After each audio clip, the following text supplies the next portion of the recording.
right, Choppy, the Cowboy questions we had coming in, let's see how many we got answered. All right. I had a few of these, and let's see what we get.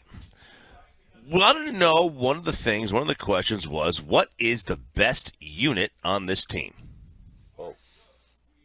The best group/unit. Yeah, okay, I see what you did there, Troy. Came out a little weird. Well, look, I best position group. I said wide receiver going in, but we weren't able to see Michael Gallup out here, obviously. Right. I'm assuming during the course of the regular season. Now, CeeDee Lamb has looked good. You can clearly tell he's the best receiver, but if Noah Brown is your second best or third best during camp, you have a problem. If you're relying on Simi Fehoko, after the Washington injury, you have a major, major problem. And you're going to need Michael Gallup to come back, not only be good to go, but prove that he's worthy of being a number 2. So I'm still going to say, well, I don't know, was there a position group out here? Brad Sham says it's safety. Was there a position group out here that just blew you away and said, whoa, I like what they're bringing? I mean, the amount of people who mentioned Tyron Smith getting beat at training camp, I heard that more this year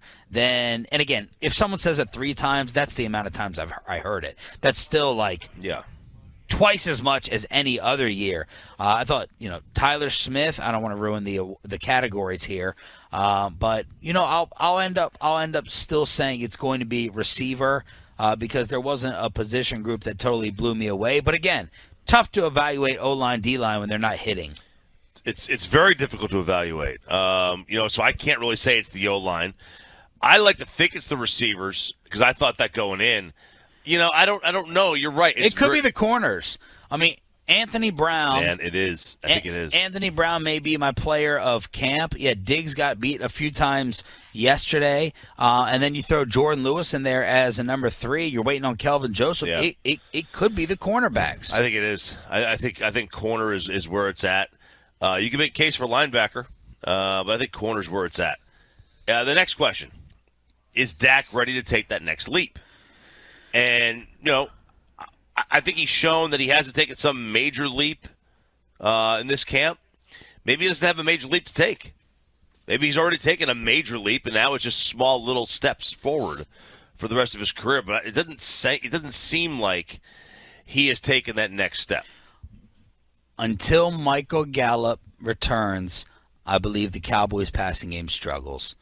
I believe the offense and the passing game struggles. I don't think Dak Prescott is good enough to elevate these receivers. That's just my opinion. That's just my personal opinion. I didn't see anything out here that would make that opinion sound or look stupid. I hope I'm totally wrong, but I'm worried about the Cowboys' offense, the passing game early on. They may have to run it.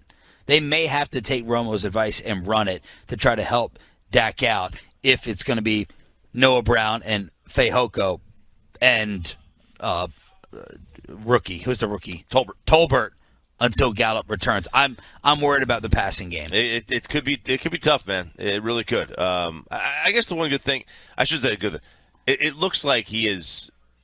Did it seem to you he's changed his throwing motion? He looks like he's slingshotting, short-arming the ball a little bit. You were stalking him. I mean, you didn't watch any of the drills except for the quarterback, so I'll rely on you for the mechanics of it. Man, it did look like he was doing sort of just the one-tap kind of quick-release throw. Maybe he's trying to improve the speed of his release, but it has made his throwing motion, I thought, look a little bit different. Yesterday, the deep ball looked good.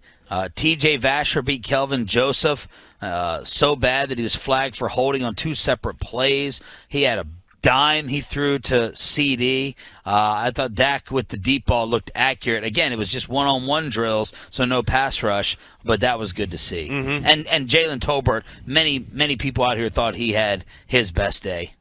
He's very long. Very long. At least that's how he looks like up close. Next one.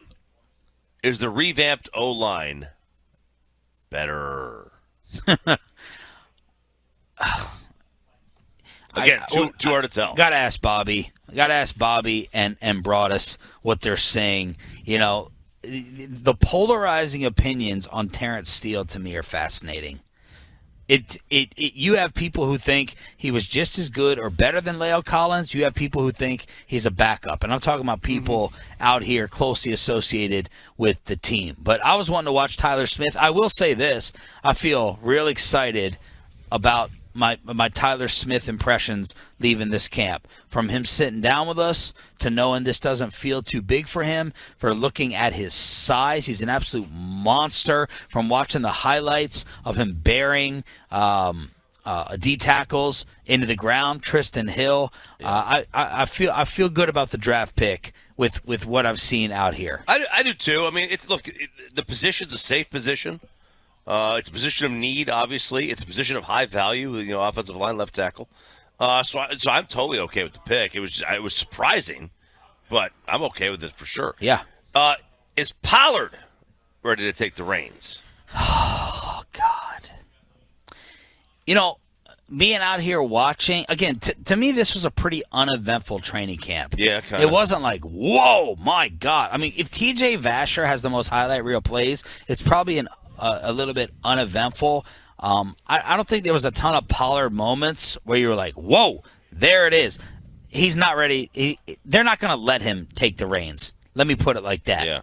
They're not going to they still want Zeke to be the number one guy. And Jerry Jones, cut 13, Troy. Jerry Jones was asked by G-Bag, do you think Tony Pollard, we got to ask this to Kellen Moore. Let's write this down. Do you think Tony Pollard has been wasted with his talent? Does he need to be used a lot more? And I'm not taking issue with what you're saying, but I feel good every time he's got the ball. Yes, sir. But maybe I feel more? like something's going to happen. I think the opposing team by now absolutely know they better defend him because he'll get away on you. And so I'm just excited about that. And hopefully by having the use at the level it's been, then he's stepped up here and he's in his prime. We haven't, of course, overused him, haven't worn him out. He hadn't been injured. And here he is, seasoned. He's a veteran player. We all know you're better if you can go through this period of time. So I'm drawing it out here. But, no, I can't say that, like I say, when I think of not having reached a Super Bowl, and as long as it's been, what a waste to have had Romo here and not got to touch a Super Bowl. Now, that is wistful, and that hurts to think about that. Pollard is not yet in that category. We've got a lot ahead of us with Pollard, and we do need to get him the ball. He's going to be a very effective part of our plan, and I'll assure you we will use him more. Yeah. So he's not going to take any reins, but I think two things I can guarantee Jerry Jones has told Kellen Moore and Mike McCarthy, you're going to force feed our number one receiver. Mm-hmm. We heard Jerry allude to that the other day, and Tony Pollard is going to touch the ball more. I think those are two things very high on Jerry's list. I agree. I think they're very high on his list.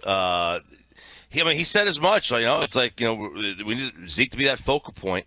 It's evident who Jerry wants to be the main guy. It's evident who Jerry wants to have. Not have all the credit, but have the guy that is getting the lion's share of the carries. He wants his bell cow. He doesn't believe in the running back by committee. That's not his philosophy. It never has been. Probably never will be at this stage, but that's what he wants. All right, finally, last one. This one I was looking forward to most. One of them. Where's Micah? Where's Micah? Oh, we found the answer's everywhere. Yep.